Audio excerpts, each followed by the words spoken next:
welcome to this video, which is the first book talk of a book that I actually read in 2021. Oh my god. Also, it's past midnight now. My sleep schedule is all out of whack. Today's video is on Onyx and Ivory by Mindee Arnett. Now, this is beautiful. Let me just first talk about the cover, because I don't think I gushed over it enough. The cover is absolutely amazing. It is so pretty, but it's also it's simplistic, but it's also gorgeous.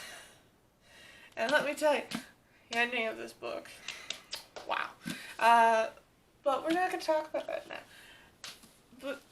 So if you haven't read this, haven't even heard of it or anything, I highly suggest you go and pick this book up and give it a read. Because, damn. Onyx and Ivory. Let's start this off by talking about Kate. Our main character, I'd say. Well, she's the first character we meet. Kate Brighton. The daughter of the Master of Horse, who was allegedly seen trying to kill the High King. Now, I'm gonna spoil something, because if you haven't read this book, you shouldn't be looking at this review. Yeah, so he allegedly tried to kill the High King, who is now in a state. He's in a state because some magical fluid got into his system after Hale Brighton, Kate's father, tried to use his sway, as they like to call it, to get him to not start the Inquisition. Now, the Inquisition, and I'm just going to explain the world now, the Inquisition is, because there are two types of magic wielders. There are the wielders, who have wilder kind of magic, and then there's the magus, who have magic that can be contained. And as we learn from Wraith, it's a type of spirit magic. Spirit magic is apparently its own kind of sector of a lot. Well, each type of magic is a large amount, but so wilder magic is magic gained over the elements. So there's spirit magic, which is the element of the spirit, so mind, and that's basically just things that you can't really touch, I guess. Just think about what the spirit is, and that's what the magic is. Then there's air and fire and earth, and I believe that's it. Air, fire, earth, water as well. God, I shouldn't forget about water.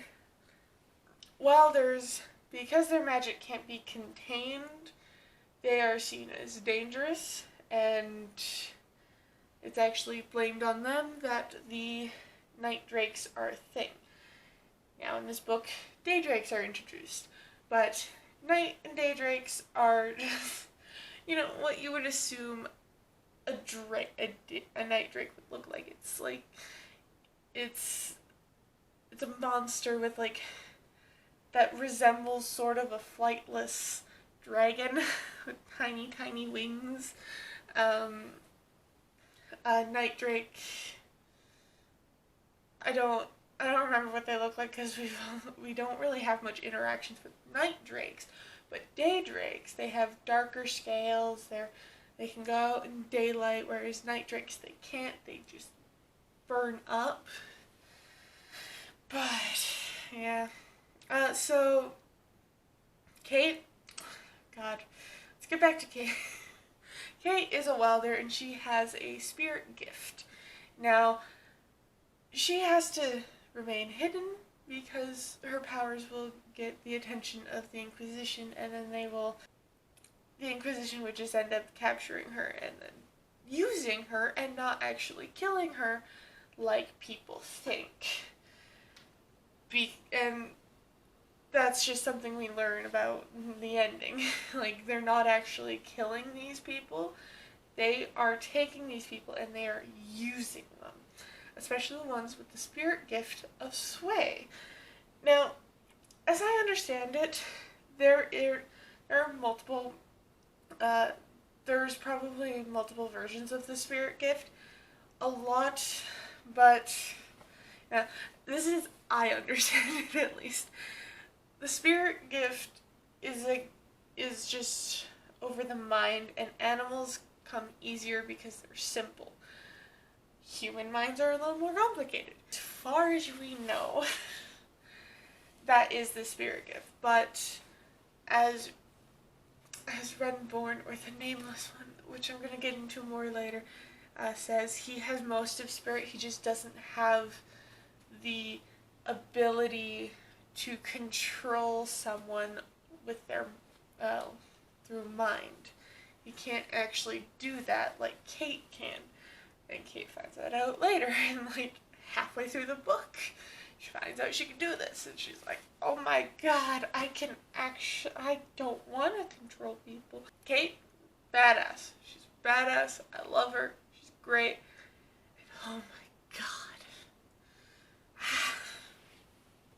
She is one of the best. She's one of the best female characters I've encountered. She's not the best, but she's one of. Because she's got this whole. Well, she's a badass, first of all. She's gotta be. And she lives in a world where girls aren't. It's like girls aren't supposed to be much other than wives. They're the fairer sex, and honestly, the fact that she has a job as a relay runner is just fucking amazing. Wears breeches under her overskirt and everything, and I love it. Anyways, Kate has basically exiled herself from she's exiled herself from most of Rhyme. Now, Rhyme is the country they're in, and it's the only country out of how many? I don't know. There's a map in this here book that I can just look at. Why don't I do that? Because I'm an idiot. That's why. So, yeah, there's Rhyme, Endra, Seva, the Esh Islands, and Rugar. No, Rusgar. There's a Z in there. But yeah, so Kate was born and raised in Norgard, which is in like the far west, far east of Rhyme, and she exiled herself after her father was convicted and then executed. She moved herself as far west as she possibly could go to Farhold, where she hoped to never have to see our dear, dear Corwin again, or anyone of the nobility. Now, unfortunately for Kate, she does see Corwin, and Corwin, oh my god, I love Corwin so much. He's so conflicted, is the thing. I also love their relationship, because they were friends, then lovers, then, like, hatred bloomed, and then they meet each other again, and it's like enemies, back to friends, and lovers again. I just love that whole dynamic, and oh my god. they need to have a happy ending. I don't care what the prologue says in the fucking sequel. Not gonna spoil that. But Corwin, amazing. I love him because he's just so much better than his brother.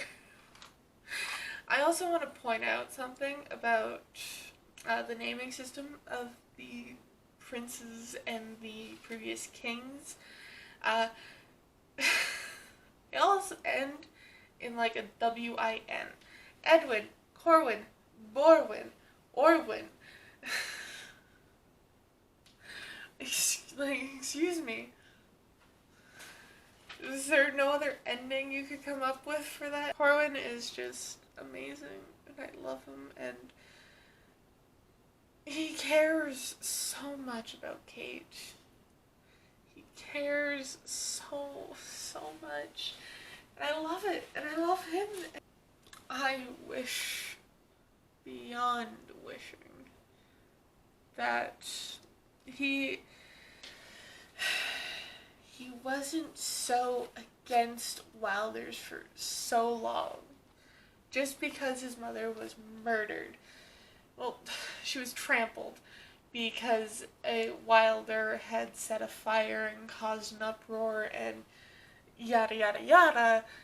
She was killed, and he blamed the Wilder. But the thing is, just because someone has that type of magic, has the ability, doesn't mean they're gonna do bad with it. They can do good. Like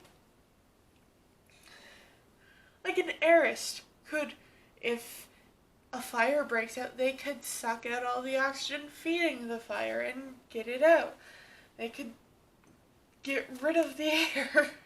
Spirit gifts can actually help with finding out what really happened with things. It's just not fair that Corwin has this prejudice against Wilders.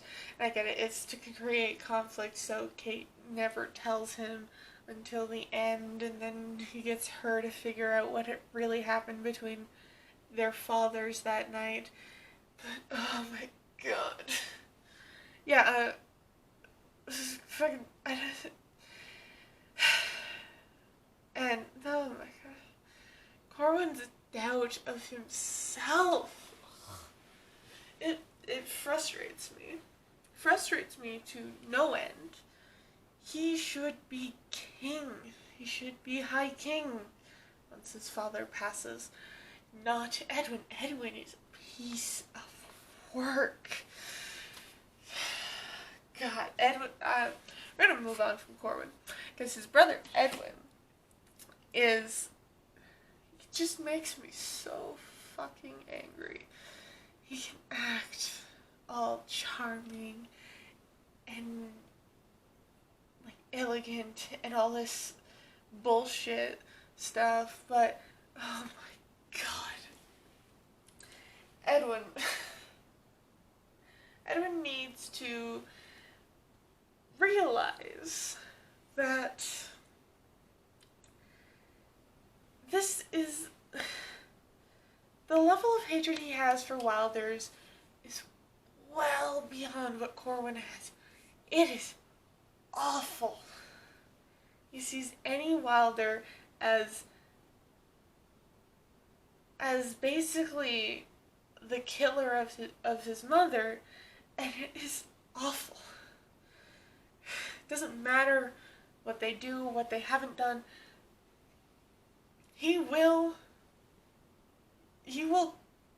ask them to be taken away and killed, and he just it's awful.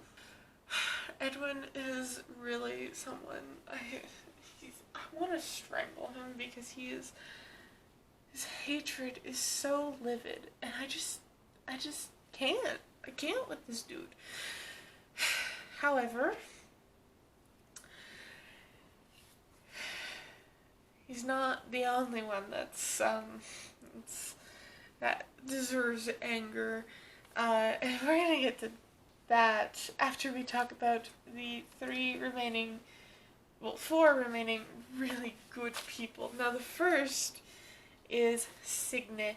I think I'm saying that name right, but Signe, oh my god, she is from the Ash Islands. She came over to Rhyme, and she knows how to make basically just gunpowder. And she has that secret, and she will keep that secret till her death. Now, Signe is so good. She's just amazing, and she's great. She's such a badass in a different way.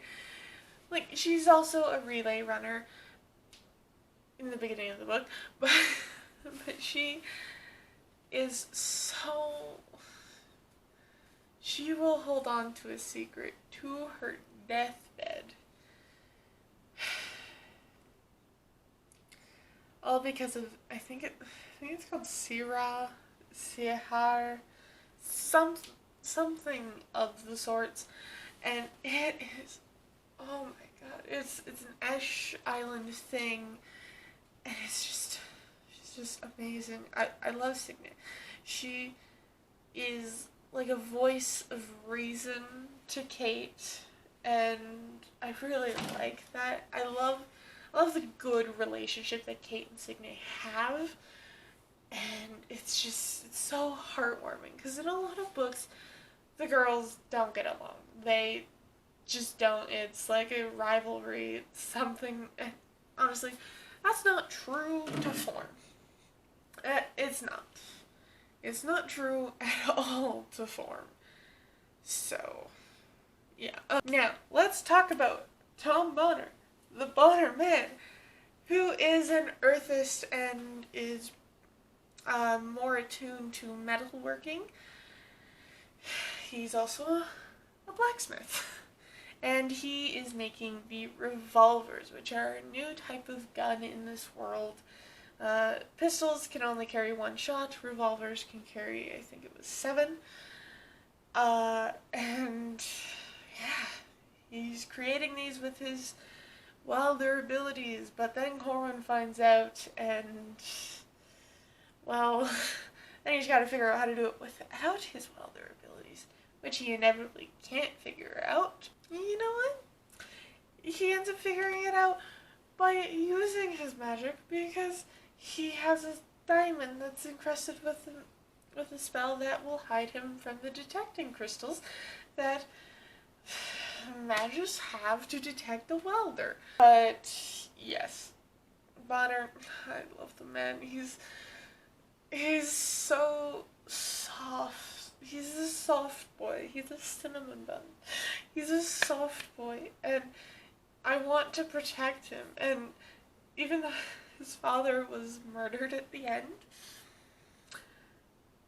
I wish that hadn't happened, because it looked like he had his entire world shattered. Bonner's father dead. Well, adoptive father. But yeah, dead. And oh my god, it devastated him. I can't, no. Bonner was such a good person. He didn't deserve to have his father killed. But you know what? It's kind of the thing. That's kind of a theme in books, is people don't deserve death, but they get it anyway. So let's talk about someone that's a little more carefree. Dallin Thorn, a minor lord of Thornwall Castle, which provides basically nothing for Rhyme except gossip. But you know what? Even every kingdom has to have its gossip. Because his parents, God, only basically Dell's eldest 2 brothers can basically claim any right to to the father, to Dal's father, well, not even his father, to the Thornwall Castle, like, title of Baron, because his parents like to have this match on who can get the youngest suitor or stuff like that, and oh my god. His parents just sound like assholes. Like, Dal's, I believe, the youngest, so a lot of his siblings are from different fathers. But, yeah. It's sad. Sad for Dal. But, oh my god. Dal is just, honey, please. Dal is so nice. He's so good. He's so amazing. Now, Dal is a carefree lad. He's so fun. He's so nice. And oh my god. And he served with Corwin in the Shieldhawks, and now like half of his face is covered in scars and craters, just craterous scars that Corwin blames himself for. And Corwin, I really want to just fight with him. You never know what anyone's gonna do. You don't know this. And Corwin thinks he should have just killed the little boy that he let go, because then not like nearly all of his men would have died that day. But you never know what would have happened, so stop fucking blaming yourself, Corwin. God, you're too good. Just Corwin's guilt is what shows that he would be a better king than Edwin. His heart of gold. And Edwin's is black. It's a black heart full of hatred. Much like mine, but I don't have to rule over a kingdom, so my black heart doesn't matter. Next, let's talk about, I want to say Kieran or Kieran. I'm going to say Kieran. Kate's younger half-brother, as her father was having an affair, apparently. But Kieran, so great. Oh, the little boy is so nice. His mother's, he's a wilder, his mother's a wilder, Kate's a wilder, and her father is a wilder. But Kieran got his wilder abilities from his mother, so, which is fire. And unfortunately, it started when he was, like, a little babe. Like, he was young. And normally it doesn't start until adolescence, even though with Kate it started when she was about 7. So she was even an early bird for that, but her brother's even earlier.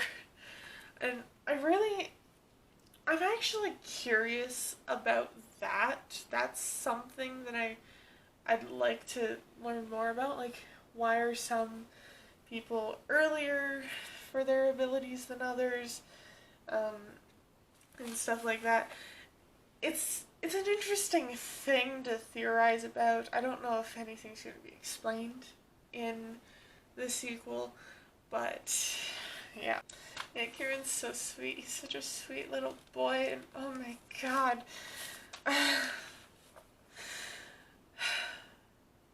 He's so sweet.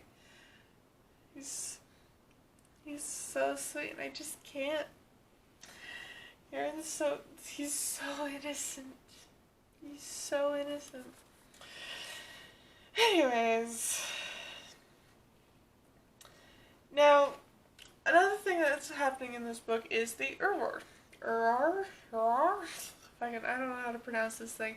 It is the thing that brings the crown to the next heir, because the heir isn't chosen by birth, whether they were born first or not. it is chosen by this magical ceremony when a animal appears in the Aurora colors. Exactly half white and half black. And Corwin and Edwin's Aurora is a little colt, a horse, which is considered the strongest kind of power of an Aurora that there can be. And it's honestly amazing, and I love it. And but yeah, they never get to finish it by the end of this. So, but yeah, the Aurora is just, it's a set of 3 trials that will state who is the next heir and who gets the crown. Now, in the first trial, it seems it doesn't have a clear winner, but based on the feelings and stuff from the perspective of Kate, it feels like to the people that Corwin would won that, sort of, even though Corwin doesn't believe so, but he believes he did bad. And then in the second trial, Corwin does win because he gets the crown after basically scaling stones. Oh my god. It's so great. And then Edwin just fucking goes after him. And I have never wanted to punch someone so much. Well, actually I have, but I wanted to punch Edwin so much. Like, I just couldn't. Edwin. I just... but yeah, the Ur is... So that's still going on. So we'll see how that goes. It's a very weird kind of thing. It's not really understood very well, even by the characters. So, yeah. Next, we're gonna jump right to basically the end. And we find out that Renborn, who is the, I believe, master of trade,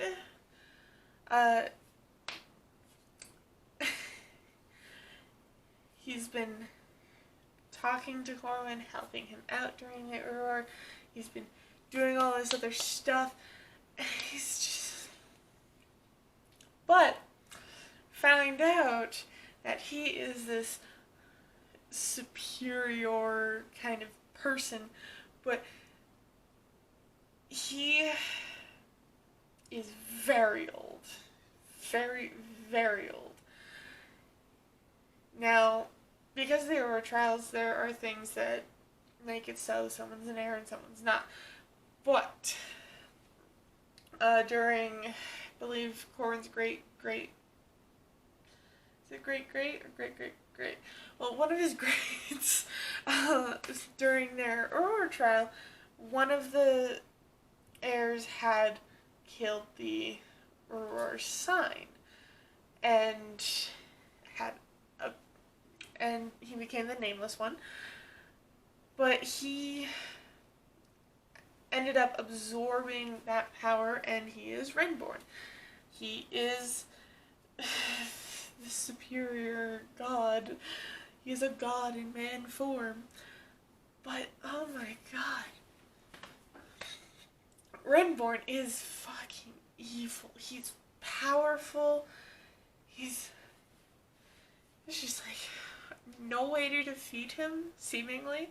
I'm pretty sure we're gonna find a way, because this can't end with him alive. He has to die. Renborn is so evil.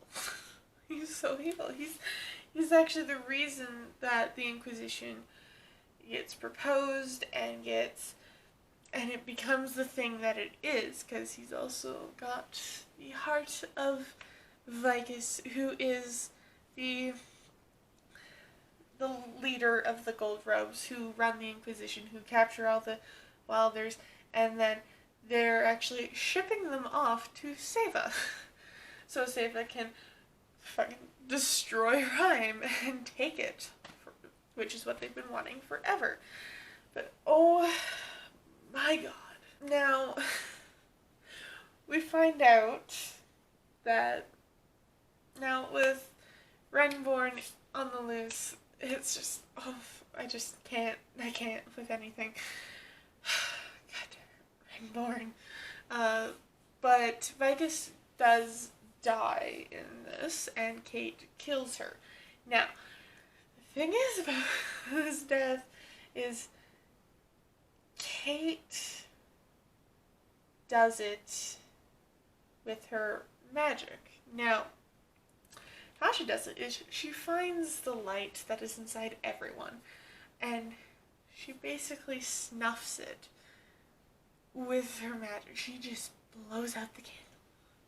She blows it out, and it's honestly terrifying, especially since Kate's description of how she felt was empowered. She felt stronger, and it's actually scary. So Kate's abilities let her do all of this stuff, and it doesn't really weaken her. It makes her stronger, and that's the scary thing. That's what is absolutely terrifying about Kate's powers, that I'm terrified for her, because she could easily succumb to her powers and be this force of nature. I don't want her to end up on a bad side of things. I don't want her to do any of that. I want her and Corin just to live a peaceful life. It's not gonna happen as long as Edwin's on the throne, as long as Renborn's alive, and as long as Kate has to use her powers like that. And my heart hurts whenever I think about all of the characters in this book that could end up not surviving. So, for Onyx and Ivory, I give this book a solid 4 out of 5 stars. Solid. It's very good. And this actually makes me want to read some of her other books. Like the Avalon and Polaris duology, along with The Nightmare Affair, Nightmare Dilemma, The Nightmare Charade.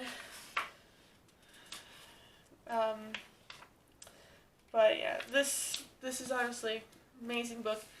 And if you made it through this entire video without reading it, I highly suggest you please go and read this.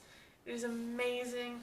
Onyx and Ivory by Mindee Arnett. Mindee Arnett is an amazing author, and I'm really intrigued to see what the next book offers. Now, I know this is a duology, so it's also going to be an ending, but I'm really scared. Considering this is actually one of the few books that I've been able to read without an audiobook since Night of the Dragon by Julie Kagawa, because this is the first one where I've been able to read it without the audiobook to the end. Since that, which I read in November, it is now April. I'm terrified about what the end's gonna bring. I'm terrified of it all, because the moment... Okay, now I'm thinking about Night of Dragon. I want Kate, Corwin, Signe, and Dal. Edwin can die. Renborn also, he's gotta die.